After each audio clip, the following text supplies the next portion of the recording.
No matter when tragedy hits a family, getting information on the murdered and missing can be hard. But when people talk, even if it's anonymously, it could be the break law enforcement needs. That one tip, that one lead, whether it be just information they hear or a name, could open up a lot of doors to where we can use some of this technology. Advancements made in the technological world help investigators solve cold cases more and more each day. So Cold Case Project sat down with Detective Jason Griffin in Aiken to see how it all works. We have the ability here at Public Safety to take a cell phone or tablet or an iPad if we were to develop a suspect in a cold case and basically do a forensic extraction of that device to see if any data that may be on the phone can be used to help solve the case. Once they have the suspect's device, the information is limitless. The location of a potential suspect or a person of interest, it can, reveal content data, which is basically, communications with other people via text message, phone calls.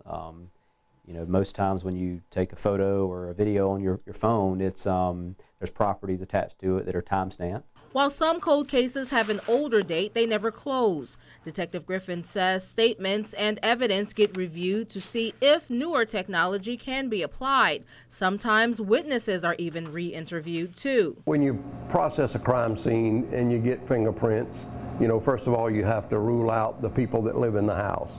And so hopefully what you have left is a suspect.